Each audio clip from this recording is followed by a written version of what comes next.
Mr. Mash, you and I were born during that rare magical time called the late 80s, which meant we grew up during that even rarer, far more magical time. Of the early 90s? What was, in your opinion, the biggest kid toy pop culture fad in the early 90s? Well, it had to have been Turtles, right? Teenage Mutant Ninja Turtles. Heroes in the Half Shell. Turtle power. It's finally come to this. We are doing a podcast episode about the Teenage Mutant Ninja Turtle multimedia franchise. Gesundheit. There have been so many iterations of these characters across multiple platforms. Obviously, it started out in comics. The cartoons are the versions I think most people are familiar with, and there have been movies. And then the new movie. Yeah, which is the reason we're doing this. The new Michael Bay-produced Ninja Turtles movie, which is probably going to be terrible. Probably. We're doing something we haven't done in a while. We're going to go to the midnight screening of this and record our before and after thoughts on it. But before we can get to that, we have a lot of turtle stuff to talk about. This was the first pop culture thing I can remember being invested in. Mine was Batman. Batman came before Turtles for you? Yeah. A lot of people in our age group have an attachment to the TMNT. It was inescapable. I had a copy of the second movie, Secret of the Used, on VHS that I actually wore out in 2 months. The Turtles have existed in multiple formats. It started in comics. I was really hoping I could have gotten a hold of some of the Mirage published comics, but unfortunately my local comic book shop did not come through for me on that one. Peter Liard and Kevin Eastman are the guys who invented the Turtles. Originally, the comics were pseudo-satirical in that they were making fun of what was popular then in the comic shelves at the time. They're teenage because of Teen Titans, they're mutants because of X-Men, and they're ninjas because of Daredevil. Daredevil in particular was a really big influence on those original Turtle comics because not only do they have that Frank Miller-esque voiceover in a lot of the stories, Splinter is named after Stick, the kung fu master who taught Daredevil. The ooze that mutates the Turtles is actually supposed to be the same ooze that fell off the truck and hit Daredevil in the face and gave him his super blindness. Those original comics, despite being obtensely humorous, are still pretty dark and violent. The Turtles actually kill the Shredder in the very first issue. Don't they kill him with trash cans or something? They stab him with a sword. But even beyond that, there have been numerous versions of the Turtles just in comics. Archie published Teenage Mutant Ninja Turtle Adventures, it was called, and it was more inspired by the cartoon show before going off on its own weird, unrelated things and had a bunch of characters unique to that version. Ray Fillet, the Manta Man, first appeared. Ray Fillet the Manta Man. Ray Fillet the Manta Man first appeared in TMNT Adventures. In the 90s, Image published a version of the Turtles, and that particular comic is infamous because the first thing it did was horribly mutilate all of the Turtles. Michelangelo got his hand cut off, Raph got half of his face blown off, which has since been made non-canon by the original creators. Currently, IDW is publishing a new ongoing Turtles series, which is apparently unrelated to the previous versions. To give you an idea of how weird and dark some of those original comics is, there's a miniseries called Body Count. Raphael getting a hold of a bunch of guns and killing a lot of people, which is against character. When you're used to the cartoony version of the Turtles, seeing that stuff can be a little shocking. And because TMNT was an indie comic, there was a lot of unfiltered weirdness. They did a crossover with Flaming Carrot. Mystery Men spun off from Flaming Carrot, so that should give you a good idea. Like I said, unfortunately, I couldn't get a hold of any of that. Don't have as much experience with those versions of the character. I have a big poster that was drawn by some comic book artist. Big, blown up poster of Teenage Mutant Ninja Turtles zombies. I remember you telling me about this.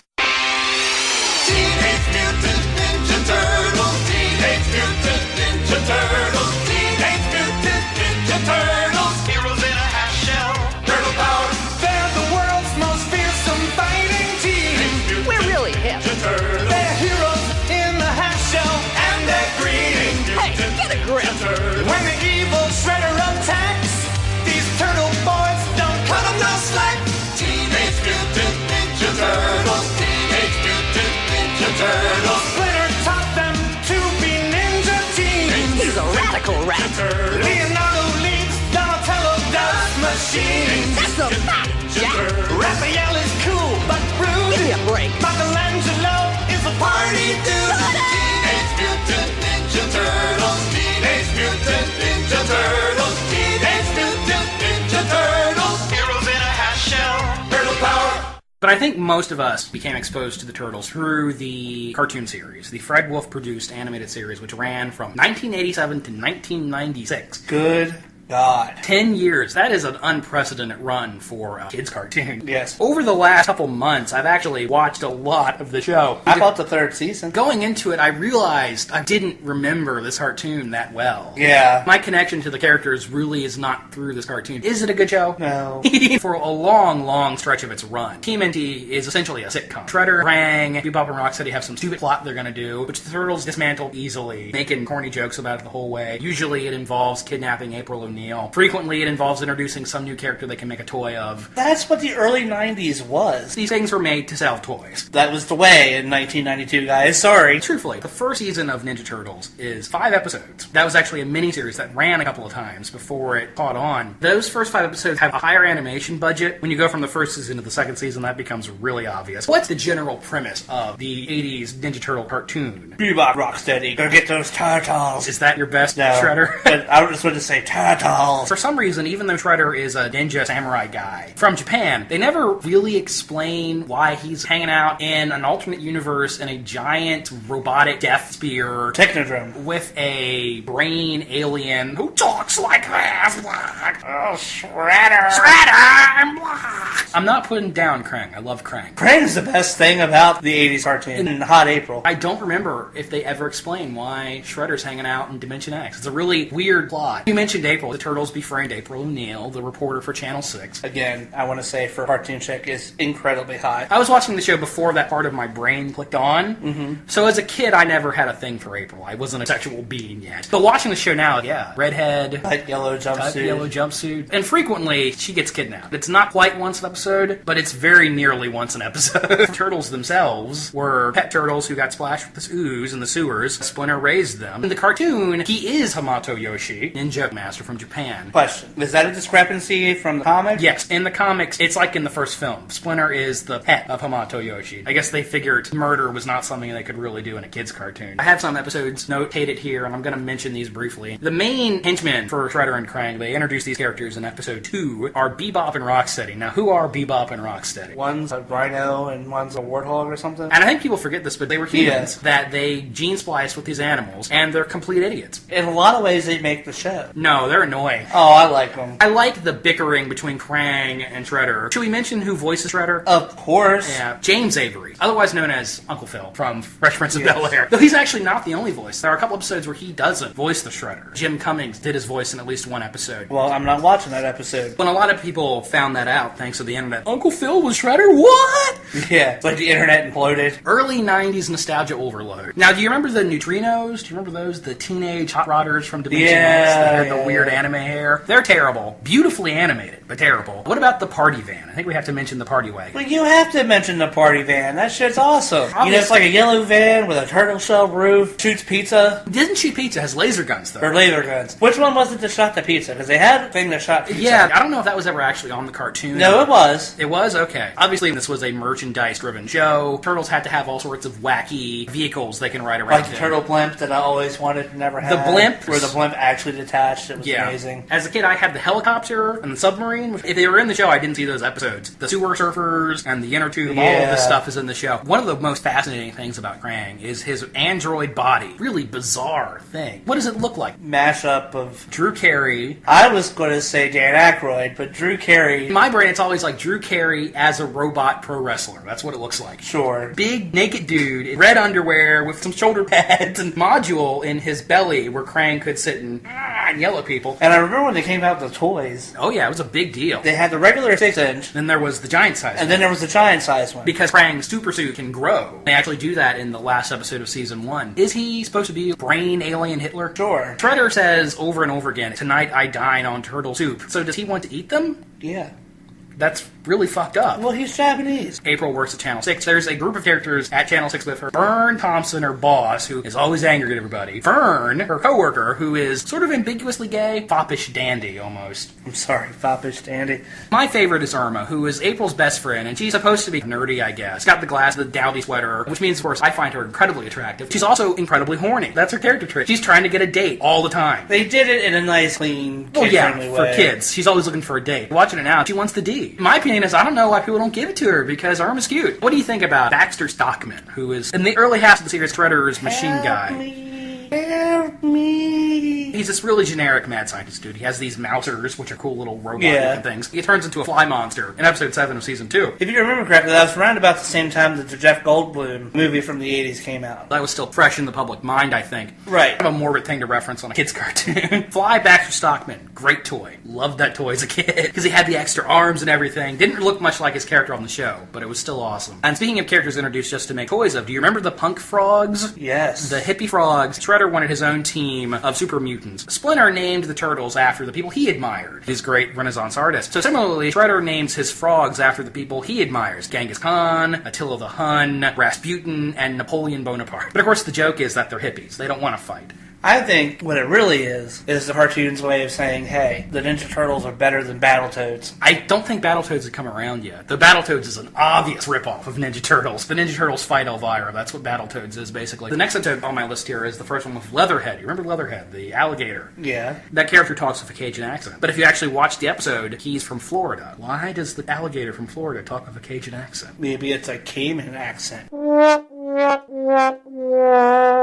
But in the comics, Leatherhead is actually a good guy. He's an ally of the Turtles. And they subsequently follow that for the other cartoons. And watching that, it's like, no, that's wrong. Leatherhead's bad. You know, an alligator guy should probably be a bad guy. Because alligators eat turtles. Right. And people. Do you remember Robot Bebop and Robot Rocksteady? Well, I remember the toys, but I don't remember... They were great toys, and the episode where they come from is terrible. Episode 27 of Season 3, they introduced Casey Jones, who is maybe the greatest character in fiction. I don't think he's the greatest character in fiction, per se. Specifically this version of Casey Jones. In the comic, Casey is more of a typical vigilante. Guy in a hockey mask, beats people up with sports equipment. But in the cartoon, he has this Clint Eastwood-style voice. A guy's trying to rob a bakery. What does Casey do? He picks up a bowl of dough, throws it at him, and says, "That's all the dough you'll get." Hits somebody with a chair and says, "Have a seat." He's amazing, and I wish he was on the show more. He's only in a couple episodes. Again, great toy, because it came with a golf bag that had a bunch of different accessories and shit. You remember Middlehead, the robot turtle? I do remember Metalhead. I don't know why, but he was one of my favorites. Robo Turtle. And that seems inevitable, right? Robo Turtle. If you're trying to appeal to a 7-year-old, that's gotta happen. He was the first fifth turtle, if you will. The episode's not that great. Donatello builds him as a replacement because they get sick. Then he goes crazy. Yes, of course. What about Usagi Yojimbo, Bunny Samurai? I do remember the Bunny Samurai, at least the toy. Usagi Yojimbo is actually a different comic character that crossed over with the Turtles in the comics, and they incorporated him into the show. His episodes are actually some of the better ones. He adds an interesting flavor because he's a very traditional samurai named Usagi Yojimbo. Literally means bunny bodyguard in Japanese. Oh, really? Yeah. What about Slash, the evil turtle? From Dimension X, that's actually the name of the episode he first appears in. That's where he comes from in the new series. I know that this has to be a reference to another character from the original series, because he starts out as Spike. Yes, I know. Slash is basically a man-child. He just wants to be somewhere peaceful, but goading him into committing evil. The one thing that's funny about that episode is while he's in New York wreaking havoc, he smells pizza. Giant mutant turtles are inexplicably drawn towards pizza. What about Mona Lisa, the female lizard Raphael meets and has a crush with her? You don't remember that one? No. I remember that one. That was the first time they tried to make a love interest for one of the turtles. And Mona Lisa is one of those characters that only appeared in one episode, but is very, very popular with the fandom. Yeah, them damn scalies. Yeah, creepy people who are into cartoon animals. That's actually a pretty good episode, the one she's in. Mutant Man is a weird one because he's a gory character. Guy with his internal organs floating in a tube. But that's cool. Season 5, episode 6, and I know this because I've got it all written down here. He's this nerd, delivery man, who falls into a giant vat of mutagen and gets turned into this monster, but he still maintains this pushover personality. My favorite moment is Shredder sends him out to do some evil shit. He takes April and he ties her to the cable of a cable car and he's gonna push her down into the gears and crush her. He's like, "I'm sorry, ma'am, this is just my job." Very nonchalantly decides to murder her. I remember that now. What about Mondo Gecko? I do remember Mondo Gecko. Yet another attempt to create a fifth turtle. His origin is that he was a lizard that crawled into the ooze with the turtles. Mondo Gecko, I guess, is what you would describe as an extreme character. He's very street. The kids like it. What about Muckman? Remember Muckman? Muckman's weird because one of the knockoffs of Ninja Turtles was the Toxic Crusaders. Truly one of the strangest examples of taking a film property that is very R-rated, the Toxic Avenger Troma films, and making it into a kids cartoon. It was basically a ripoff of Ninja Turtles. Did they do a spin-off episode? No, this character they came up with on Ninja Turtles called Muckman, who is a garbage man who is splashed with mutagen and turns into a garbage creature. This was a jab at Toxic Crusaders, because it's a very similar character. Speaking of fifth turtles, do you remember Zack? No. You don't remember the little boy who's the biggest fan of the Turtles in the world, and they make him an honorary turtle. Okay. He's the worst character on the show. Thankfully, he's only in a few episodes. One of those characters you really want to crush with a rock. Smash! The one episode he is in has Screwloose and Wingnut, the alien bat and the alien mosquito who are trying to brainwash children. I remember the toys, because they were really weird looking. Great toys. One of my favorite toys, truthfully. I always loved them. And going back and watching the episode they're in, it's so disappointing. Really lame episode. Zach gets courted off to military school, and he finds his aliens here who are doing ominous things, and who gives a shit. There's one episode I really want to talk about. From Season 6, Episode 9, Nightmare in the Lair, it's the Turtles versus Freddy Krueger. I missed this episode. They call the character Creepy Eddie, a monster in nightmares. He wears a gray and orange striped sweater and a top hat instead of a fedora. And he's not burnt, but his face is messed up. Does he have a claw? He doesn't have any claws, but he is tormenting the Turtles in their dreams. And watching this, holy shit, it's Freddy Krueger. They did an episode where the Turtles fought Freddy Krueger. It's about as great as you'd expect. Really not that good, but by the standards of the show, pretty entertaining. And speaking of weird crossovers, do you remember the episode where Donatello gets hit on the head and basically turns into Batman? No. I need to see this. Season 7, Episode 4. Would that be the one that's called Night of the Dark Turtle? Night of the Dark Turtle. Donnie gets hit on the head. He turns himself into the Dark Turtle. To show you how much Donatello, if they really let him do his thing, could solve all their problems. He makes these things with scraps in a sewer. Interdimensional portals. Crazy technology. They just let him do his thing, solve all problems. But because it's a kid's cartoon, you can't have him kill the Shredder. But he comes very close to doing that in this episode. The Batman episode also has the Triceratons. The Triceratons will become an important character in later versions. But this is the only episode of the 80s cartoon they're in. They made great toys. Dinosaur alien soldiers? Fuck yeah. Why don't they put them in one of the movies? That'd be amazing. Michael Bay loves aliens. That should be the sequel. Oh my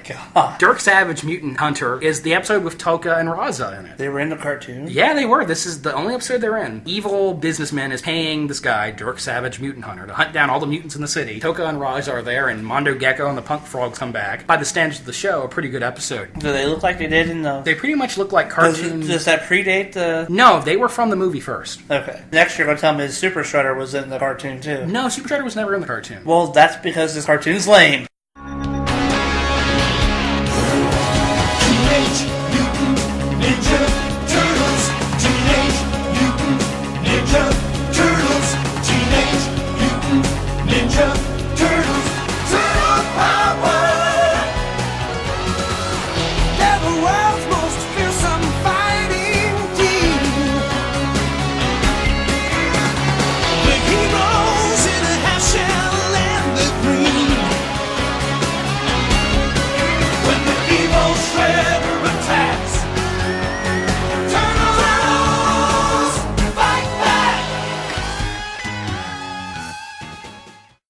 This cartoon ran for really a surprisingly long time. As the decade went on, Power Rangers was the next fad, and I mentioned to you earlier how when Power Rangers came out, Ninja Turtles vanished completely. Nobody gave a shit about them anymore. Maybe compete with that. In some of the later seasons, they tried to make the show a little more serious, and this is what fans call the Red Sky era. In the last 3 seasons, the sky is always red. It's very ominous. The Turtles look a little more angry. It's pretty much the same show. Shredder actually gets sucked back into Dimension X at the end of Season 8, and he's not in Season 9 at all. They bring in a new villain called Lord Dreg, who is generic alien overlord, but he is voiced by Tony Jay, who was the voice of Frollo and Hunchback of Notre Dame and many other things. Great voice actor. Deep, ominous voice. So he makes that character more interesting than he would be otherwise. It's like the Angus Grimm of cartoons. Kind of. One of the things I do want to mention in relation to Power Rangers is an episode from Season 8 where these aliens crash land on Earth, have special suits that turn them into giant robots. The Turtles get their own suits and turn into giant robots, and there's a big fight. And I'm watching this thing like, wow, they were trying to cash in. Going back to Season 8, Episode 1. Talk about pissed off Shredder and destitute Krang. All of one episode. At the end of Season 7, the Technodrome gets sucked back into Dimension X. Shredder and Krang are without their base, so they're on the run. And Shredder's pissed off, and something he does, this is the most shocking thing that happens in the course of the entire series, he blows up Channel 6. After 7 seasons of wacky shenanigans with Shredder and Krang, where he's a complete joke, he blows up a building. Nobody dies, because it's a kid show. Splinter sneaks in, he gets April, Byrne, and Irma all out of there before it's too late. I didn't see this episode as a kid, but if I did, I probably would have gone, holy shit, I can't believe they just did that! Oh, please. You watched it as an adult and you were like, holy shit! I can't believe they just did that! Right after that, Shredder goes immediately back to being a joke. But for that one episode, in the 10th season, they bring in yet another 5th turtle, a really terrible character called Carter. He's this black teenager, he's got a motorcycle, he knows kung fu, he's also a genius, and he gets exposed to some mutagen and turns into a yellow Bruce Lee Mohawk alien samurai. I'm sold. And part of the plot for this season was the turtles undergo a second mutation where they turn into monster turtles. All these things, watching it now, were pretty clearly desperate attempts to make the show hip again. We went on about a half an hour about the 80s Turtles. I feel like that's an appropriate amount of time because it's a huge part of the franchise. Yeah, that's probably the most iconic version, too. Teenage from Playmates. We watched the cartoon, but that wasn't the reason we were obsessed with the Ninja Turtles. For me, I realized that toys were the things that really drove my fandom. Oh yeah, I'd nothing like going to Walmart or wherever and getting the next turtle toy. I had so many as a kid. They're packed up in here somewhere. Now, one of the cool things about the toy line is they made a lot of characters who were never on the show. And I don't know if these characters were made with the intention of them eventually showing up on the show. But lots of times you would have toys and you'd play with them and you think, man, this toy's awesome. I wish they put them in the cartoon. The few times when they did do that, it was always like, yeah! Do you remember Ace Duck? Yes. Fighter Pilot Duck? He's actually in an episode. Turtles are watching him on TV for like 20 seconds. It's very brief. The first Ninja Turtle toy I ever got was Panda Khan. You remember Panda Khan? He was like a panda bear in a leather jacket and he had a red bandana. No. Apparently he's also another indie comic character, but he was never in the cartoon. You remember Pizza Face? I do remember Pizza Face. Pizza Face was the grossest Ninja Turtle character. Deformed pizza chef, peg leg, with a pizza slicer on it. Ray Fillet was the one I loved. The Manta Man. Mm-hmm. He was great. Ray Fillet, the Manta Man. Great toy, and they actually wanted to put him on the show, but the creator of the character objected to them making him a villain. So they created a new character named Ray, and that episode's infamous because he turns April into a fish woman. That's a moment a lot of fan artists seem to remember very vividly. Did they make a toy of April as a fish woman? No, they made a toy of her as a cat woman. And one of the sublines of Ninja Turtles was Little Transformers, which makes sense. It's a show where characters are mutating. King Lionheart, Sergeant Bananas, Walkabout Kangaroo. I love these toys. Monty Moose, who's a Mountie. That is the greatest thing ever. Why wasn't that on the show? Let's talk about the variations, because that's what people need to hear about. There were a lot of weird versions of the Turtles made. There was one line where they were all military men. One where they were musicians, classic rock Leo, hip-hop Michelangelo. Yeah. Isn't that the one where they did the turtles with the troll hair? There was actually a separate line of Turtle Trolls. One line where they were cowboys, one line where they were sports stars, one line where they were clowns. That's the weirdest one. They actually did a crossover between Ninja Turtles and the Universal Monsters. Leo was the Wolfman, Raphael was the Mummy, Donatello was Dracula, Mikey was Frankenstein. Yeah. And they did a second wave, where Leo was the creature from the Black Lagoon, Raph was the Metaluna mutant, getting real obscure here. They skipped Donnie, and they made a figure of April as the Bride of Frankenstein, and Mikey as the Invisible Man. I can't believe I remember those. It's amazing I've ever known a woman's touch. Great toys, though. And maybe even a weirder crossover was Turtles and Star Trek. Leo as Captain Kirk. Anything to make that line go on a little longer. They tried anything. One of my favorites was Caveman Turtles that came with dinosaurs they could ride on. Yeah, that's pretty cool. Three turtles heard the news, changed to mutants by an ooze. Found on the floor, raised by a rat. Now they're ninjas, how about that? Check it out, another one found. Made a way to Chinatown. With the rest, yeah, that makes five. Ninja Turtles, now they're live.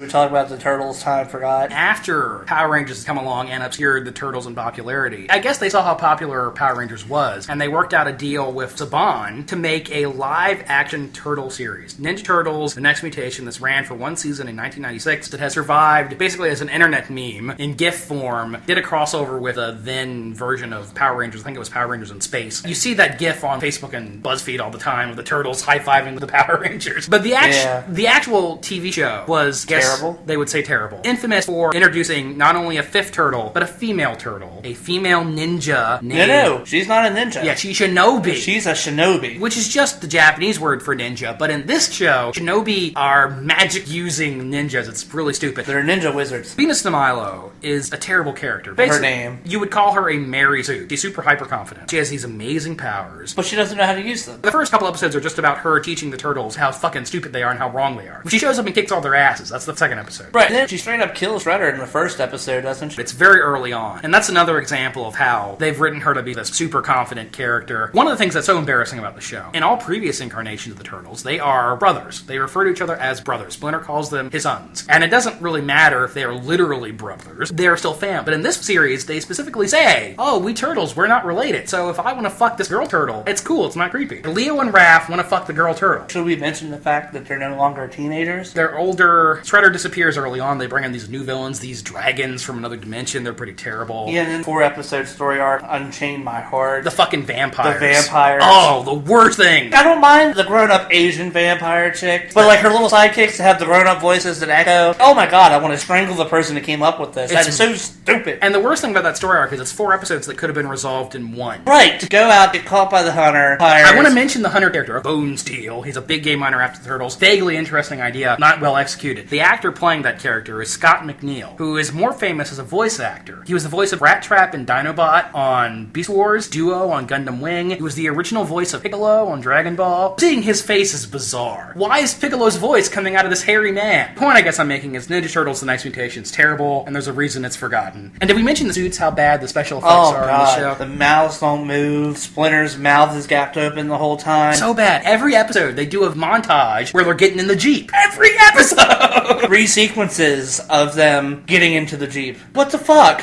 Probably the worst incarnation of the Turtles, I think. Can we agree on that? Well, there's the stage shows. We'll get to those.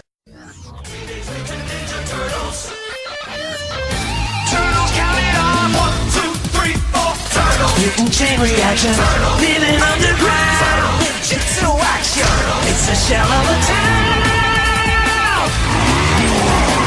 Turtles count it off, live by the code of the martial arts. Never fight unless someone else starts. Always stick together no matter what. If all else fails, then it's time to kick back.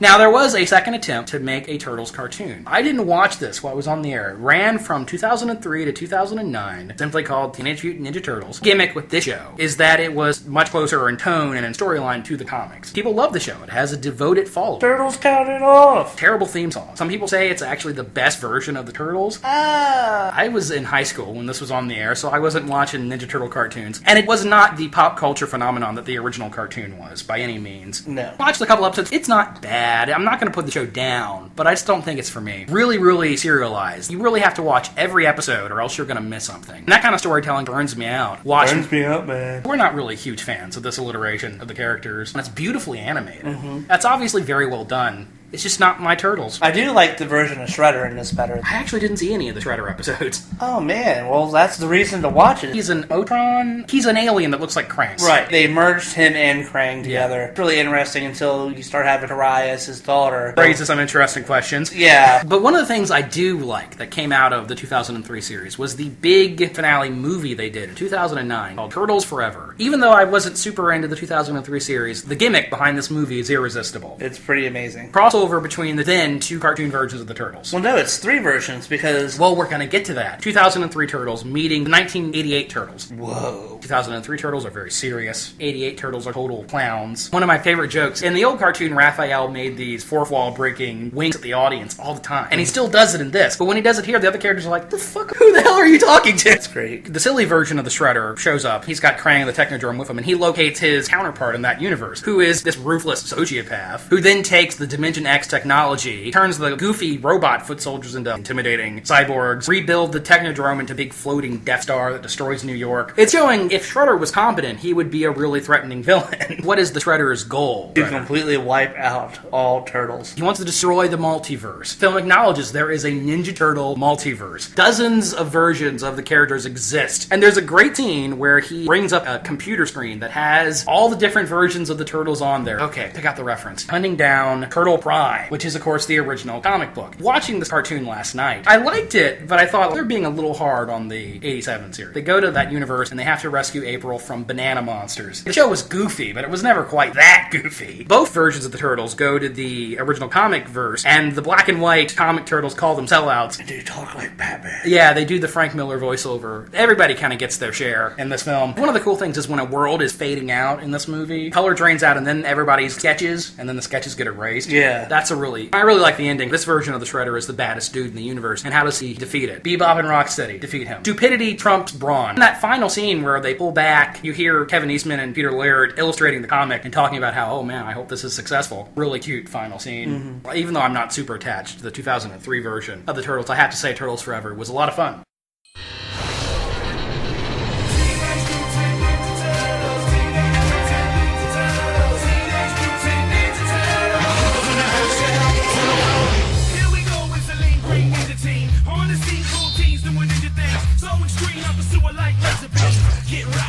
Shot pizza king, can't stop these radical dudes. The secret of the ooze and the chosen few emerge from the shadows to make their move. The good guys win and the bad guys lose. There has since then a even more recent alliteration of the Ninja Turtles. New cartoon series has started running on Nickelodeon. I remember when they first started showing artwork, there was a lot of controversy. People said, oh, this looks terrible. The character designs are bad. It's CGI. Meh. When the show actually came out, that shut everybody up. This is a really good show. Yeah, but I still don't like the character designs. They have grown on me. They're more cartoony. The problem I have is the hands and feet. They're completely disproportionate to the rest of their bodies. But it's okay. There's a congruency to how they're designed. And some of the voices throw me off. Well, and I guess that's because I'm so used to the movie voices. The thing that really throws me off is the original voice of Raphael, Rob Paulson. And the new cartoon is Donatello, but he's doing the exact same voice. That takes a little getting used to. Why is Raphael's voice coming out of Donatello's body? See, I don't think it's the same voice. It's very, very similar. From The Hobbit, that guy. Oh. Sam Wise. Sean Astin. Sean Astin. Yeah, he's Gomez's son. He's Raphael. The guy who's Beast Boy on Teen Titans is Mikey. The pie fucker from American Pie is Leonardo. Jason Biggs. Jason Biggs is Leonardo? Yeah. That's the voice? Yeah, it's the guy who fucked the pie. Oh my god, that's the perfect voice for Leonardo. Yeah, who would have thought that would work out so well? Why the hell didn't they use him for the movie? I don't know. The thing I really like about the new cartoon, for I think the first time, the Ninja Turtles actually act like teenagers. They're non-focused, they still watch cartoons. Splinter has to discipline them frequently. I really like the Splinter design. He looks more ornate. He's not just a rat. He looks like he could be both a sensei and a rat monster. Instead of just Krang being one character, he's this hive mind. These aliens called the Krang seem to be the primary antagonist. I've only seen the first 6 episodes. Pretty much where they go with it. Still haven't seen any of the Shredder episodes. Yeah, he's only been in the shadows. They're obviously building towards him as a threat. I have seen a couple of the Karai episodes. I haven't seen those. Don't spoil them for me. But they're nice. The fight animation is beautiful. It's really well made. I really like Beast Boy for Mikey, by the way. Yeah, perfect casting. That was a great choice. Previously, in most versions of the Turtles, Raphael's always used the sais as stabbing weapons. Traditionally, that's not what they're for. You can do that. You can sharpen them. The purpose of the sai is to disarm your opponent. So far, in what I've seen of it, that's what he's doing in this version. They have upgraded weapons. I think Leonardo combines his swords together to make lathe. I don't remember that. Michelangelo actually has a comma. A neat touch. They've made April a teenager too, and it should be creepy that Donatello, the cartoon turtle, has a crush on her. They make it so that it's actually really funny and cute. Yeah. The voice of April is Mae Whitman, who was a lesbian in Scott Pilgrim. And I love all the little pop culture references to pop culture, but in a way that makes the universe seem more real. Leonardo's favorite show on TV is the sci-fi cartoon show, which is obviously based off of the 70s Star Trek cartoon. And there's a character called Chris Bradford, who is Chuck Norris. He's Chuck Norris. He's got a beard. There's a magazine ad where he's selling karate khakis. Does his beard punch someone? No, his beard doesn't been cooler. He's voiced by Clancy Brown. I could use spill on his beard, and then his beard could go around punching people. Like I said, I'm only a couple episodes into the new Ninja Turtles cartoon, but I really like it. It's funny without being goofy. There's enough action in it that you can still take it seriously, even though there is a lot of comic relief. Our family grows. The city itself will be our playground to use as we please, rewarding ourselves and punishing our enemies. We've been looking for you, Miss O'Neill. There is a new enemy, freaks of nature. Together, we will punish these creatures. What the heck was that? Looked like sort of a big turtle in a trench coat. Yeah! I love being a turtle!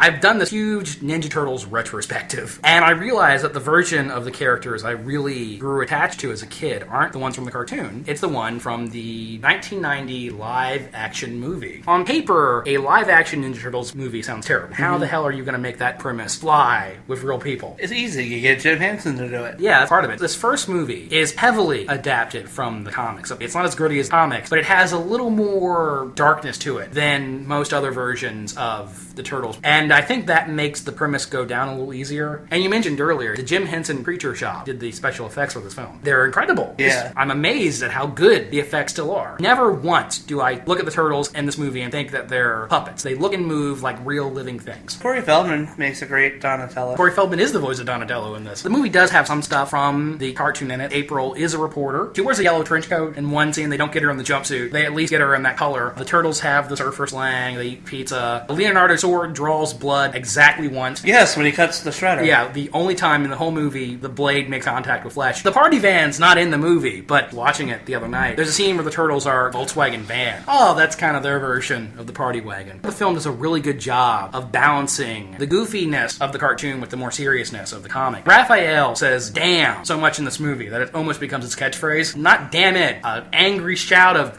damn! The first time he says damn is right after they rescue April. He lost his eye. And he lost his eye, looks at his side, he's like, just under his breath. Damn. But then later, he meets Casey Jones. They have a big fight. Casey Jones gets away, and he's running off, and we cut to a wide shot of the city. And he goes, damn! Obviously, that's about as minor a swear as you can say. But to a 6-year-old, that shit is edgy. In the cartoon, Shredder is this goofy supervillain who wants to take over the world. Here, he is a legitimate crime boss. Here, the foot soldiers are trying to kill the Turtles. They beat Raph to the point of death in this film. And they torture Splinter. They chain him up to a fence for days on. They burn down April's antique shop. The Foot Clan ain't nothing to fuck with in this movie. We have a message for you, Miss O'Neill. Yeah, he says something like, your mouth could get you in trouble. Smack! It's best you shut it. But there is still a lot of that goofiness. Michelangelo remains a very silly character. You're a natural, sis. Best scene in the whole movie, I'm claiming it now. Okay. When the foot soldier with an axe takes a swing at Michelangelo's head, and he ducks his head down into his shell and raises back up and says, man, I love being a turtle! Yeah, that's a great moment. The fight is serious, but the characters themselves are still a little silly. Oh, you dirty rat. Yeah. And, You killed my brother. Oh, a fellow chucker, and he's spinning the nunchucks on his finger. Apparently, this movie was controversial at the time for how violent it was. It was criticized for being too violent for a kid's film. This movie? Too violent? The action is really cartoonish. I don't know how anybody could say this is too violent. Well, the thing that really makes this film work is it actually has heart. The characters are treated seriously. Which is the best power in Captain Planet. There's that really wonderful scene near the beginning where Raphael has a heart-to-heart with Splinter. Splinter tells him, you have this anger inside of you, but unlike your brothers, you choose to face it alone. And it's shot in close-up, and it's very intimate. They really emphasize the relationship between the Turtles as family. Splinter gets kidnapped. The Turtles are hanging out on April's farm out in the country. They all sit around a fire using mystical ninja juju, contact Splinter via spirit. And he says, remember my sons, I always love you. And they actually get a little misty-eyed. I get a little misty-eyed too. It's a very powerful scene. How the flame turns green and then bursts into blue. There's no other scene in the movie that actually sets tone of the film more than that. It's a benefit to the filmmakers that they actually took the material seriously enough that they were willing to do that. A lot of kids' entertainment in the early 90s had this anti-drug, anti-crime message. And this movie has that too, but it does it in a way that it's not preachy. The Foot Clan in this film is made up of, I guess you would call them juvenile delinquents. There are disenfranchised teenage boys. There's girls in there too. There's one girl in the entire warehouse. Don't show any drugs or sex going on in that warehouse. They just show them playing video games and dancing and stuff. But smoking cigarettes. Smoking cigarettes. Ooh, sex and drugs is implied, I think. There's a PG movie. In real life, you know that would be happening. They make it clear that criminal predators, like the Shredder in this film, prey on the vulnerability of these teenage boys. What they really need are people who accept them and love them like a family. Danny is the son of April's boss. When Casey Jones is rescuing Splinter, you know the guy that is, let's get him, we're family. Yeah, that's Sam Rockwell. You suck! You suck! You looked that up, didn't you? No! I didn't look it up until I watched the movie. That's Sam Rockwell, isn't it? So then I went and looked it up, and I was like, indeed it is. He was really young in that movie. He was. The finale in the film. The Turtles have their schism. Raph nearly dies. He lives. They bond again. They go back. Want some food! Yeah, great scene. Before we get to the end, I gotta talk about the turtle wax joke. The turtle wax. Where Casey and April are getting close. Yeah, and the Turtles come in and totally and she's like, you want some Asper cream or something? Is it Mikey or It's Johnny? Mikey. Okay. And he reaches up into the cabinet and grabs the turtle wax, and he's like, The little in-jokes that they put into the movie are great. The humor here is not intrusive. They go back to New York and they kick the Foot Clan's ass, and this forces Shredder to show up. In this movie, he's a total badass. You're so used to the Shredder being a goofball in the cartoon, but here he beats the shit out of all four of them. Just kicks the shit out of them. He seemingly falls out of the sky. He drops down, and suddenly things get very serious. The music gets very dark. I love the score for this film, by the way. He's gonna kill Leonardo. He has him pinned on the ground, and he says, together you could have overpowered me, but now your fate will be his. Tonight he dies, and that Splinter shows shows up. Why do Splinter and Shredder hate each other so much? Shredder killed Hamato Yoshi, Splinter's master. In retaliation, Splinter leaped on Shredder's face, called it up, so that's why he wears this mask. It's like 2 cuts. Really, that turned you into Doctor Doom? I'll finish what I started with your ear. Charges at him with a spear. Splinter grabs him with the nunchucks, flings him over the side of the building, and he's holding him there with the nunchucks, and he says one of the most badass things ever uttered in the history of cinema. Death comes for us all in Rokusaki. But something much worse waits for you. For when you die, it will be. Shredder grabs a knife, throws it at him. Splinter lets go of the nunchucks. He falls. He doesn't let go to kill him. I did want to point that out. Yeah, he lets go to catch the knife. To catch the knife. Really, it's Shredder's fault. Yeah, Shredder falls into the back of a garbage truck. Casey walks into the garbage truck and goes, oops, hits the handle, fucking crushes the guy, and then Splinter finishes as soon as when he says, without honor. 7-year-old me got a boner.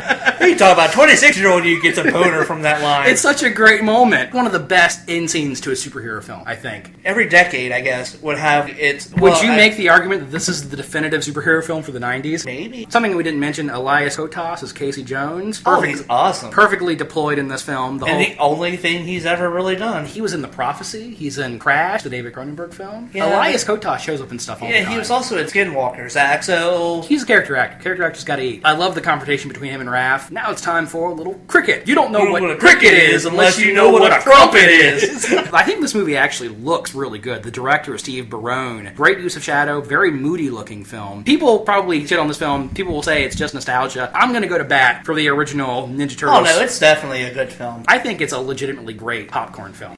New York, a city where 8 million can scarf down their slices in safety, knowing that when pizza is close by, help is never far away.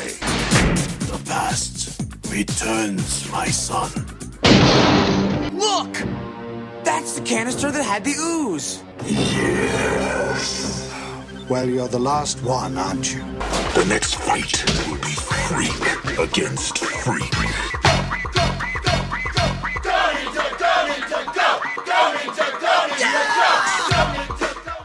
This film was a huge hit. In fact, for a time, it was the highest grossing independent film ever made. A sequel had to be made, and a sequel had to be made immediately. Nearly a year later, 1991 came, this is a very long title, Teenage Mutant Ninja Turtles 2, The Secret of the Ooze. From my understanding, you are a much bigger fan of this film than I am. Yeah, I love this film. You have said to me before that you acknowledge that the original film is better, but you like this one more. Yes, this is my favorite. It's the most entertaining. It blends the darkness of the... Yes, it does. Don't do that shit with me. I swear to God, I'll knock the pretentious out of you. How can we be pretentious when we're talking about Ninja Turtles, for fuck's sakes? It kind of blends the darkness of the first film with the very lighthearted cartoon in a way that I feel works. I feel it moves too much into the silliness. Now, they're maybe, but it's still nowhere near as bad as the third one. In the first film, when the Turtles show up, Raphael throws a sigh and breaks a light, and then they go in and beat the shit out of the guys that are trying to mug April. In this film, the Turtles walk up in clear lighting, in clear view of a human. They proceed to defeat the robbers using slapstick comedy. Michelangelo has the yo-yo, has the sausage links. Donatello pretends to be an inflatable clown and hits people with a foam bat. Later on, when yeah, sure, this sounds bad when you're saying it like that. So much for the art of invisibility, is what I'm saying. Okay, but it's a fucking Ninja Turtles movie. No one cares about the art of invisibility when they're watching Ninja Turtles. I want to talk about the You Want a Pickle scene. Okay. In the beginning, where they go to the sandwich shop. Michelangelo is beating up the guy behind the sandwich shop, and he's jumping up and down on top of the guy, going, "You want a pickle? You want a pickle?" You have to ask yourself, what is meant by that? Is that unintentional, or is that intentional? The innuendo posed there. Alright, are you done talking about turtle rape?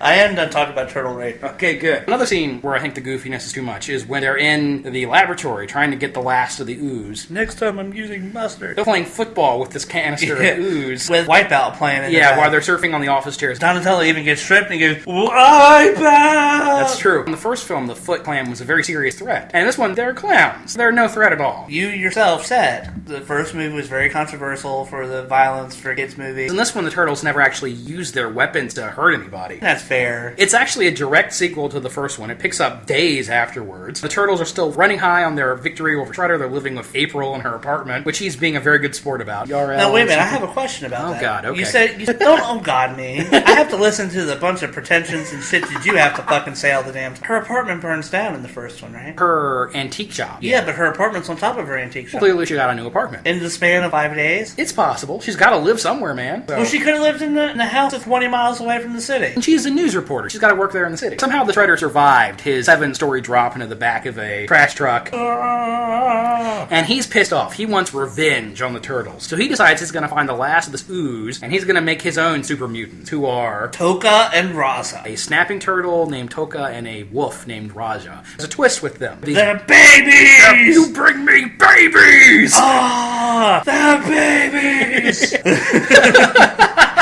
Toka and Reza, sure, they're cool looking. They're great visual characters. And the special effects in this film are even better than the last film. There's so much expression and character in the movement of the faces. It's really seamless. Even Toka and Reza aren't much of a threat. What's the worst thing they do? They knock over some telephone poles. They throw... Was it Donatello or Leonardo? Yeah, I think it's Donnie who gets thrown miles away and does not die. But even that scene where they're wreaking havoc in the city is ruined because you have these Borch Belt old people over here going, yeah, well, they'll have to get their own cab. Laugh track. I'm not saying I dislike the film. I feel like the goofiness is too much. I would have liked a tone closer to the first film. I like that the origin behind the mutagen is completely accidental. They did not intend to make a ooze that could mutate animals into intelligent beings. It was just an accidental creation. I like David Warner's character, Professor Harry. He has a personality and he actually progresses the plot. I like the subway station. What do you think of Kino? Kino, the Kung Fu Pizza Boy. Kino gets a little annoying. He's terrible. I do want to point out some of the silly stuff that I think works. You mentioned the yo-yo. I like the yo-yo scene. Around the world. I feel like that's totally Michelangelo. I like that the opening credits swing away when he swings the yo-yo around. I like the scene where Donnie's posing as the... Yeah, that's terrible. Oh, no, it's not. That's funny. Okay, sure, it's funny. Raph gets taken captive. In the first movie, he gets beaten unconscious. In this one, they tie him up, and it's a trap, obviously. You know, too Raph. But what about that ending? The Turtles willingly walk into gladiatorial combat with Toka and Rajar. How do they defeat Toka and Rajar? They give them donuts. But first, we must have the pre-battle donut. And they're in a warehouse or something, surrounded by the foot soldiers. Why didn't they just shoot them? Right there. The Turtles are here. We're bad guys. I feel like Scott Evil. I'll go to my room. I'll get a gun. We'll do it together. You skipped one big scene in the movie. Okay, what's that? They get caught with the trap, and then Splinter has to save their asses. Shows up out of nowhere. Shows up out of nowhere, shoots a bow and arrow like Ninja Master that he is. Yeah. Cuts the net. Yeah, we have our own insurance plan. Mutual of Splinter. That's right. It does happen. This movie is really infamous for its very end. Apparently, the place where the Foot Clan is hanging out, next door is a dance club. And who is performing at the dance club, JD? Vanilla Ice. The Iceman, the funky white boy. Go Ninja, go Ninja, go. A bunch of 6-foot-tall turtles, and then a giant monster turtle and a giant monster wolf bust into the club and start beating the shit out of each other. The patrons of the club do not immediately flee in terror. They think it's part of the show. And Vanilla Ice improvises a rap. Toga and Raja are defeated. Oh, fire extinguishers. Hey, that's convenient. The weirdest thing about this movie is that despite the film around him being a joke, Shredder is still a relatively serious villain. Yeah. He grabs a dancer and he's gonna slit her throat with his claws. But how do the Turtles defeat the Shredder in With this? the power of rock?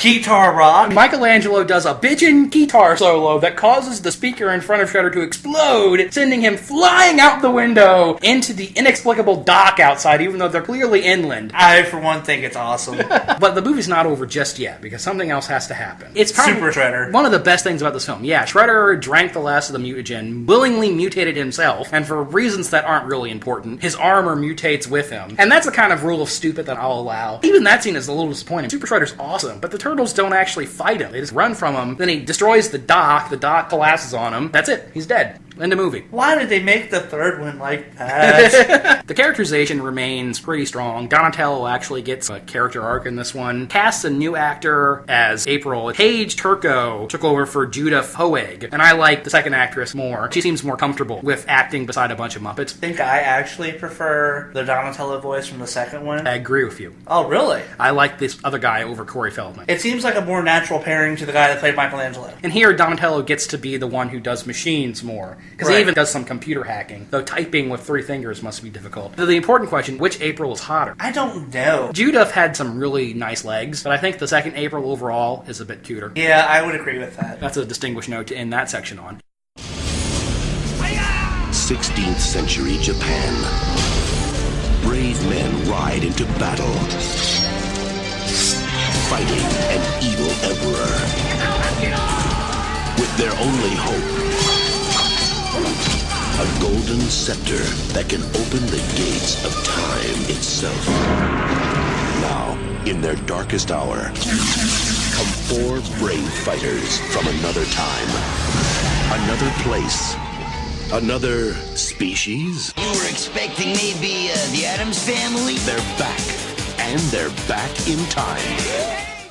This film was equally successful as the first film, and a third one had to be made. They took a year off. By 1993, I think Turtle Mania had started to subside just a little. The show was still very popular. Batman, the animated series, X-Men, both of these were on the air now, sneaking into their territory. This movie, Teenage Mutant Ninja Turtles 3, came out in March of 1993. August of 1993, Power Rangers premiered, and we already talked about how that franchise stole the martial arts-flavored thunder from the Turtles. This film is widely regarded as the worst thing to happen to the franchise, which I don't think is fair. It's pretty bad. What is Ninja Turtles 3 about? What is the plot for this one? It's a bit of a departure from the previous films. Well, for starters, there's no supervillain in it. No, there isn't. As a child, I was disappointed that Krang was not in the movie, because I thought, well, Shredder's dead. Who's the next most important member of the Turtles Rogue Gallery? It's gotta be Krang, or Baxter Sockman, or Slack, somebody from the cartoon. But no, it's some white British dude named Walker. Gives a shit. They had Topa. Why couldn't the antidote have had a weird effect and then turned him into Slash? A lot of people complain about the plot of this film as outlandish, which I think isn't really fair, considering... Oh, it's a little outlandish. It's time travel. I was going to say, it has some timing issues, but you... totally fucked up your joke, I'm sorry. April got back from Japan, she brings them all souvenirs, she has a weird scepter thing. That's actually a magical scepter that sends her back in time to 16th century Japan, and in her place, Samurai Prince is sent back, and the Turtles quickly deduce the mechanics of time travel, and they go back to ancient Japan to save April. Now, on paper, it's not a bad idea. The Turtles have that link to Japanese mythology. But the whole thing of them being Oni... Kappa. Or Kappa, sorry. Yeah, is what they call them. Whatever. Point being, that's stupid. It is notable that ninjutsu plays very little part in this film. They spend most of the movie dressed up as Teenage Mutant Samurai Turtles. The reason people really hate this movie is because of the steep decline in quality of the special effects between the two films. That's a big reason. Especially Splinter is god-awful in this movie. He's a hand puppet. That is the worst thing. You never see his legs. Obviously, the Jim Henson Creature Shop did not do the effects for this film. I don't know who did. Nobody important. The expressions are very limited on the faces. The faces are blocky. They don't look realistic. They have this, you called it turtle acne, weird liver spots on their skin. Yeah. In the first two movies, I said the special effects are so good, you really buy the Turtles as real characters. And this one, it's the exact opposite effect. The special effects are so bad, it almost ruins the film. The mouths very rarely move. They move, but it's very robotic. The humor in this film is frankly baffling. There are all these random pop culture references. Elvis and Clint Eastwood and the Addams Family, and there's no reason for these jokes to be in the movie. What about the obsession with wet willies? Yeah, that's weird. That's weird. Plot isn't very interesting. There's a very generic villain. His whole shtick is he's this evil white man selling guns to the samurai demo, but you don't really feel that threat of war building. And mostly the Turtles are just after the scepter so they can get back home. So this film is not particularly good. However, I will defend it slightly. It did try something interesting. Well, you're wrong. The middle section, where the Turtles are just hanging out in the village, and it's a more low-key story. And I appreciate that attempt to tell a more laid-back tale. Raphael bonds with this little boy. Michelangelo develops a crush on this female samurai chick named all that Mitsu. shit's stupid. I'm not saying it's pulled off well, but I appreciate the attempt to try something different. Your opinion is wrong. This movie does have Casey Jones back. Elias Kotas comes back as Casey Jones. His role is very small, but you and I disagree on this. The Casey Jones parts are the parts in the movie that really work. When him and the samurais are dancing to Tarzan Boy at the club. But I tell you, I feel like I really feel like that's what Casey Jones would do in that situation. Teaching them hockey, sure. Taking them to a dance club, I don't know. He is showing them the future. If this was a PG-13 movie, he'd be getting them drunk off their asses. Exactly. I'm not saying it's good. However, I will... Well, you're wrong, so let's talk about TMNT.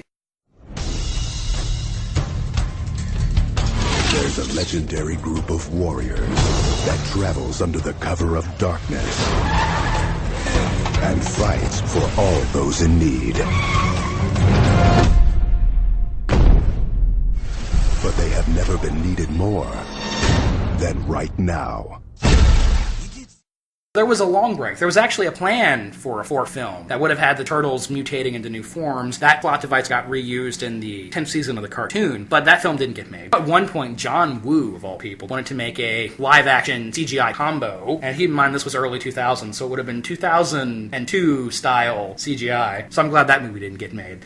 Ooh, yeah. That would have been Hawk all over again. It wasn't until 2007 that a new feature-length Ninja Turtles film got made, and this was a completely animated film. Surprising they'd never done a feature cartoon before. They were in that drug PSA. Do we have to talk about Cartoon All-Stars to the Rescue again? Go back to our pop culture matchup episode. Anyway, so TMNT. I actually saw this movie in the theaters. And So did I. I think we were one of the few people. It did okay at the box office, but it did not reignite Turtle fever, which is a shame. The film has some issues, but overall I think TMNT is pretty good. It was old as a continuity reboot, but it's actually a stealth sequel to the live-action films. Splinter has a souvenir closet. Shredder's helmet and the Time Scepter are both in there. Yeah. So Is this a fourth film? I believe it is meant to be a fourth film. At the time, I thought the series was over, but apparently I was wrong. Yeah. It aired until 2009. Continuation of the 2003 series. When I saw it, I assumed it was a complete reboot. The story picks up, the Turtles have existed for some time. Leonardo's in Central America. Raphael is being this vigilante called the Night Watchman or whatever. Donnie is working tech support in the sewer. And Mikey is a kids party entertainer. One thing I'm not too sure about April and Casey living together. There's always been a romance between them, but I don't know if I like them living together. The plot in this film is maybe the least interesting thing about it. Billionaire called Max Winters. He's secretly an immortal warlord. There's Stone Warriors. There's 13 monsters. There's a whole bunch of sci-fi, fantasy, goobly gook. It's not really important. What pisses me off the most about this movie is that we didn't get to see. They set up Shredder returning, and seeing that in theaters is like,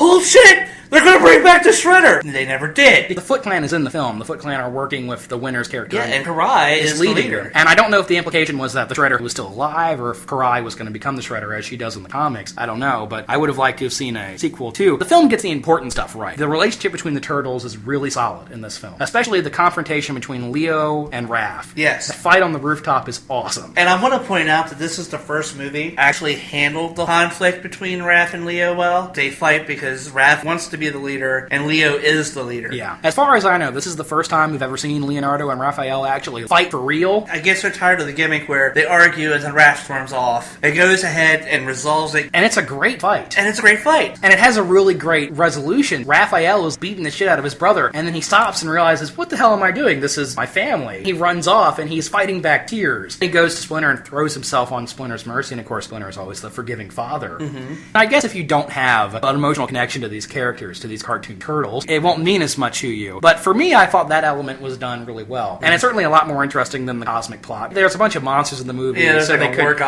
they could make toys of them, obviously. What do you think of the animation in this film? I like the animation. It's uneven. The animation on the main characters is uniformly strong. By making this film animated, it allows it to have a bigger scope. At the end, the Turtles are fighting a literal army of foot soldiers, which is cool. Yeah. However, sometimes it feels like a video game cutscene. Models seem a little weightless sometimes. The backgrounds seem flat at times. But it's not Pixar quality animation. It might not even be DreamWorks quality animation. I like DreamWorks animation. This film also has some name actors in the voice cast. What do you think of that? Well, you'll have to tell me who they are. Well, Patrick Stewart was the Winters, the millionaire. And Mako was the voice of Splinter, which was great. This was actually the last thing Mako did. He passed away. Why? I don't know who Mako is. He's an old Japanese. Did you see Highlander 3? No, I saw Highlander 3. Okay, what about Sidekicks, the Chuck Norris film? Is that the one with the kid with asthma? Yeah. You've seen him in stuff. Conan the Barbarian, the Wizard and Conan the Barbarian. Okay, I know who Mako is. Yeah, he's Splinter in this. He's pretty good at playing the wise old Asian guy. Yeah. He was a good choice. Sarah Michelle Gellar is April O'Neil, who's a ninja in this movie, by the way. She's not a ninja. She has some combat. I think she's just learned some swordplay. Buffy is April, though. I feel like it works. She is not too great. Chris Evans is the voice of Casey Jones. In live action, he would have been perfect for the part as a voice actor, but I don't think he's strong enough to pull it off. Zhang Jie from Crouching Tiger, Hidden Dragon is Karai. Again, would have worked well in live action. In animation, not so much. Like always, Donnie and Mikey get shafted. That pisses me off because they are everybody's favorite turtles. But it always happens. They always get the shaft. You know, why hasn't Mikey had his own story arc yet? In the cartoon, sure he has. Mikey's featured a lot in the advertising for the new one, which I guess brings us to the most recent feature Which length. we haven't seen yet, so we'll talk about that later. Give some of our pre-show thoughts. Michael Bay production. Though he did not direct it, it has that aesthetic clearly. Even Megan Fox as April. I'm keeping my expectations really, really low. I feel like that's fair. The design for the turtles, if they just got rid of the lips and made the nose less prominent, I think they would be less creepy. I do like that they individualized the turtles. That is interesting, but like I said, I'm keeping my expectations very low.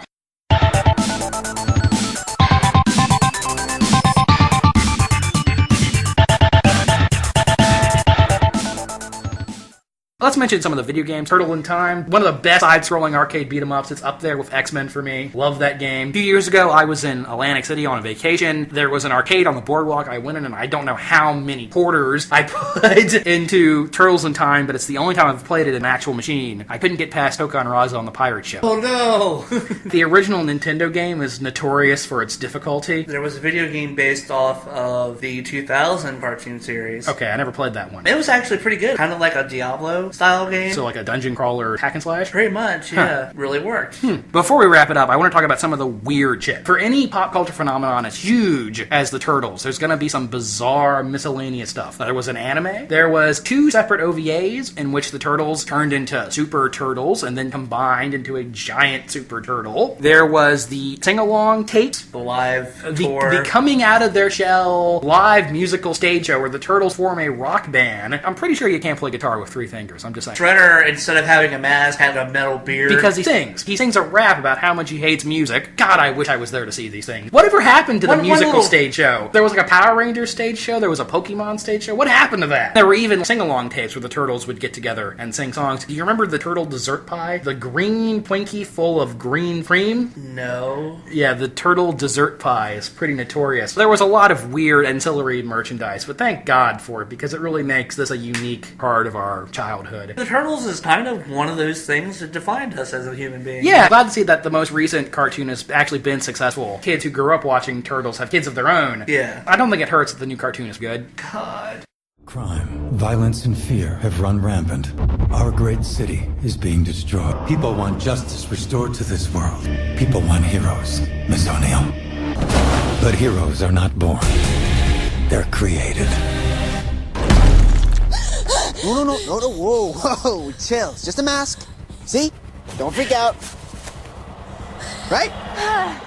This is Mr. Bangers. Right next to me is Mr. Bash. We just got out of the midnight showing of the brand new... It's not midnight, dude. It was 9:55. Teenage Mutant Ninja Turtles movie. General thoughts. It's a divisive film. As soon as the credits started rolling, I said, was better than any of the Transformer films, which is admittedly a low bar to clear. Right. They did some things right. Most of the Turtles' personalities were in check. Especially Michelangelo is the goofy one. I read some people complaining about how they dislike him hitting on April so much, which admittedly does play a large part in his personality, but overall he's still the clown. I actually like the fact that he's hitting on April so much. They did it a little too much, but it didn't bother me. It was in character for him. Yeah, so I don't know why people are bitching about that. What do you think of nerdy Donatello? That seems right. They take the geeky thing a little too far with the tape on the glasses, and at one point he snorts while laughing. Did you think we got enough of the rivalry between Leonardo and Raphael? Yeah, I'd say. That was a major focus pretty much every previous film, and in this one I feel like it got a little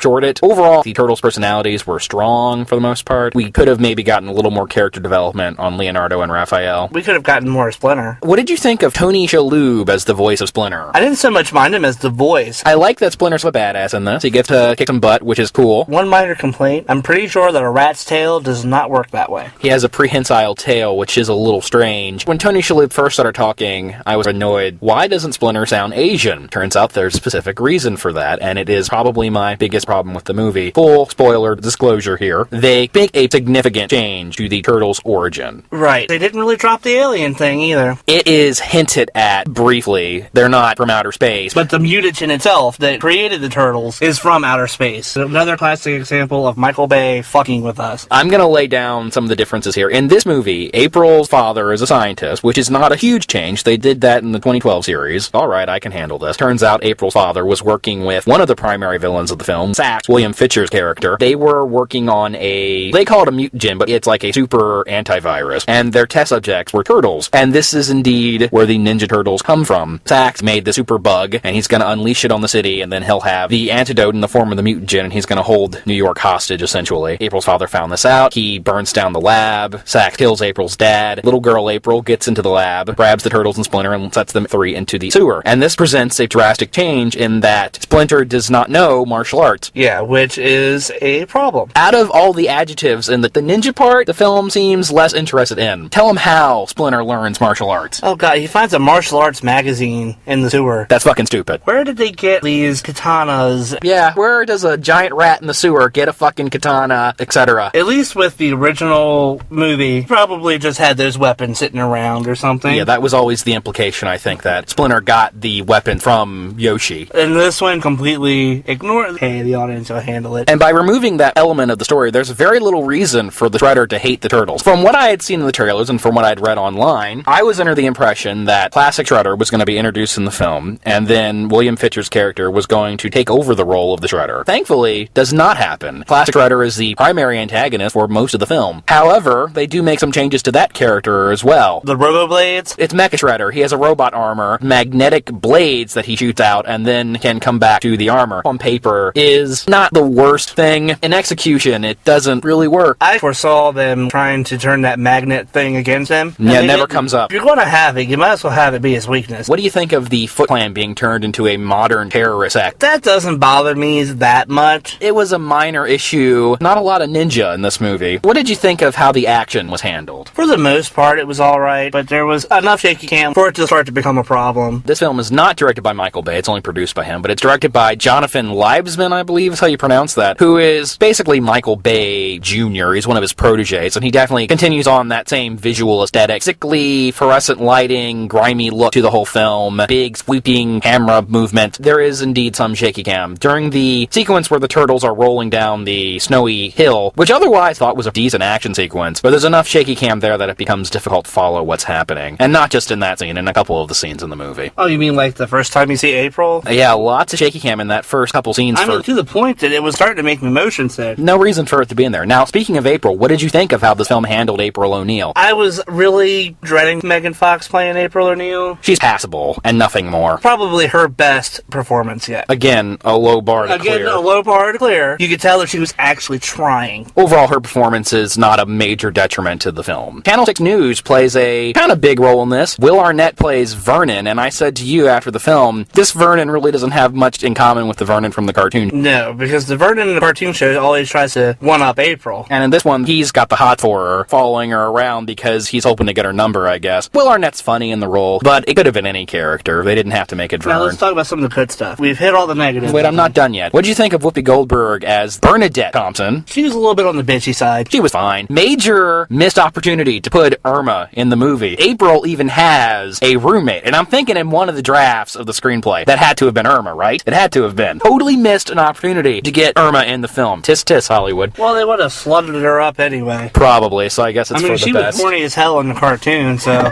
Okay, so stuff we like. There's a beautiful scene in the film. It's a brief 30-second reprieve from the pounding, over-the-top sound design and terribly generic Hans Zimmer-style musical score, where the turtles are riding the elevator up to the top of the tower to go kick the Shredder's ass. And Mikey, who kind of has a vaguely hip-hop persona in this film. Yeah, like the modern surfer personality nowadays anyway. That didn't bother me. Anyway, he starts beatboxing. Raph starts going along with it. And before the end of the elevator, they're all doing it. I was laughing that whole sequence. Yeah, but the best part of that scene is that the elevator chimes, a switch flips, and they start... I say this with no reservations at all. The best part of the film, for sure. There are some cute homages to the classic cartoon. My favorite, the Shredder actually says, "Tonight I dine on turtle soup." Yep, he says that. They use the phrase "heroes in the half shell." Yeah. And then Cowabunga gets a good shout out. Yes. I was waiting for Splinter to have a funny. Yeah. And he didn't have a funny. Splinter did not have a funny in this. What did you think of how the film ended? I don't know if our listeners will have any feedback on this, but did they resolve what happened to Sax? What the hell happened to him? He got hit in the head with the microscope. They didn't show him getting taken in by the police or anything. So then maybe he died. That was head trauma. I don't know. There's that big confrontation with Shredder, which works okay. It's not a great action scene, but it's not bad. It's passable. Though I have to say, I call a mandatorium on 9/11 imagery and summer blockbusters. Enough with buildings falling over and summer blockbusters. We get some of that in this one, too. What did you think of how they defeated the Shredder? That was stupid. April does it. April pushes him off the top of the building. After Shredder goes off the top of the building... And I mean, he did take a couple of swords and knives to the shoulders and stuff, so... After that happened, I said to you,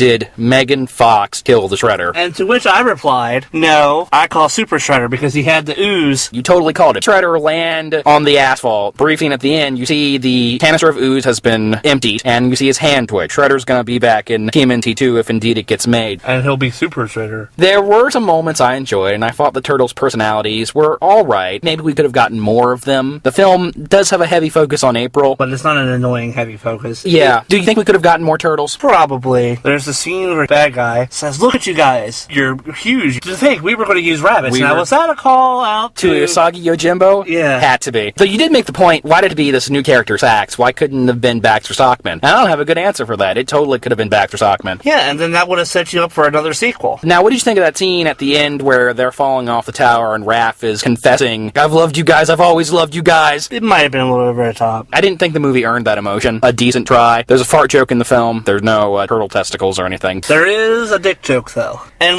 yeah, my shell is getting tight. Yeah. Okay. Overall, my opinion on Teenage Mutant Ninja Turtles 2014, I'd probably give it 2 stars on the 4-star scale. It could have been much worse. It was about 35% of a good movie. I will probably buy it. I mean, I liked it enough to own it. Probably won't buy this one. My biggest issue with the film is mostly the ways they fuck with the origin. The movie is short. It's not a 3-hour-long opus, 105 minutes long. It's pretty manageable. Yeah. We've said all we need to say about TMNT 2014. Cowabunga? Cowabunga! I have always liked Cowabunga. Huh?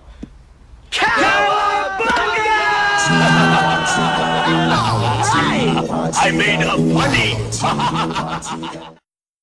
That is over 2 hours on the Teenage Mutant Ninja Turtles. Jesus God, what is wrong with us? There's a lot to cover there. And sometimes I won't shut my damn mouth. Most of the time you won't shut your damn mouth. If you live in UK or you want to talk about the Teenage Mutant Hero Turtles, please do. You can email us at bangers, the letter N, the word match, the number 88 at yahoo.com. Facebook group has picked up some speed here of late. 2 new people. Darren and Mark. Thank you to the people who've liked the show recently. We appreciate that so much. On my blog, Wit has gotten back to me about some stuff. Thanks, Wit. If you want to follow me on Twitter, I'm at Last Monster Kid. The next thing we're going to do is we're going to get some pizza and Cowabunga. Oh, that's right. We're doing pizza for the... Of course we are. We want to do a big Cowabunga. Cowabunga! I love being a turtle. I made a funny.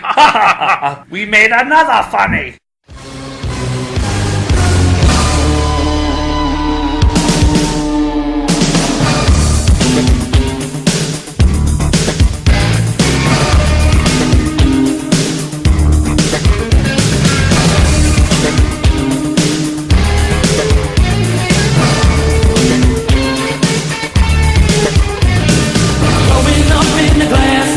Chameleon slims and